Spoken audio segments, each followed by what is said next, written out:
Bonjour et bienvenue. Dans ce podcast, nous allons nous intéresser aux causes et à la dynamique de l'émergence de maladies infectieuses avec Ève Miguel de l'Institut de recherche pour le développement. Bonjour. Bonjour. Ève, vous êtes lauréate du programme Climate and Biodiversity Initiative de la Fondation BNP Paribas avec le projet de recherche Humani. Est-ce que vous pouvez nous expliquer en quoi il consiste et nous parler de vos travaux ? Je travaille en écologie et en épidémiologie et je suis spécialisée dans les pays en voie de développement et notamment en Afrique australe. Je travaille sur le saut d'espèces. Le projet Humani vise à comprendre la transmission entre les réservoirs d'animaux sauvages, la transmission potentielle aux animaux domestiques et la transmission potentiellement à l'homme de maladies zoonotiques.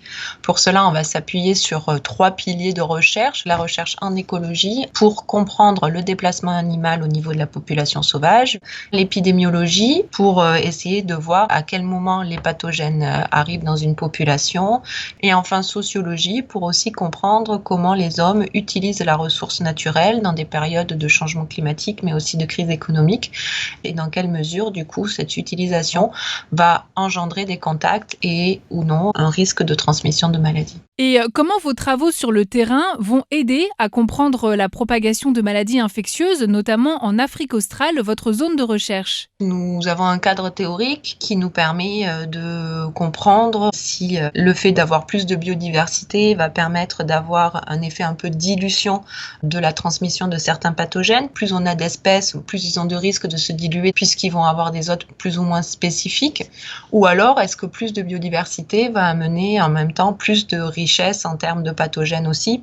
Également, nous nous intéressons à comment les pathogènes évoluent au sein de chaque hôte, comment un virus s'adapte, peut envahir une autre espèce, être plus ou moins virulent, et ainsi décortiquer toute la chaîne de transmission. Avec l'aide de nombreux partenaires, vous allez créer le premier laboratoire mobile EcoHealth. De quoi s'agit-il et comment ça va fonctionner concrètement ? Donc le projet Humani travaille avec les partenaires du Zimbabwe, avec qui nous avons un fort partenariat depuis de nombreuses années, notamment les universités du Zimbabwe, les services vétérinaires et les parcs nationaux, et également un fort partenariat à l'échelle française avec une collaboration très forte et étroite avec le CIRAD et le CNRS, et également européenne avec l'Imperial College de Londres et l'université de Oxford.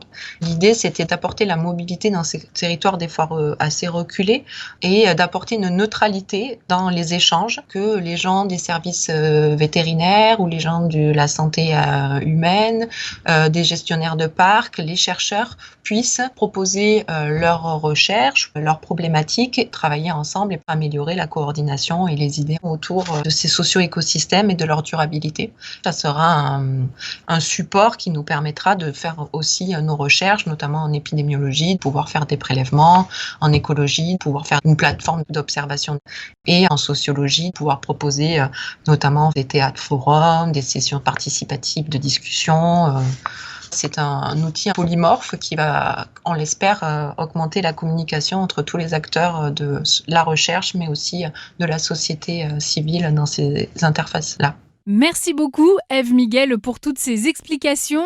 Avant de se quitter, quelques mots sur la Fondation BNP Paribas qui, depuis 2010, soutient la recherche environnementale et sensibilise le grand public, ainsi que sur le programme Climate and Biodiversity Initiative qui a déjà permis de financer 18 projets de recherche. D'ici à 2022, 9 nouveaux projets internationaux de recherche sur la biodiversité, dont Humani, vont être valorisés à hauteur de 6 millions d'euros.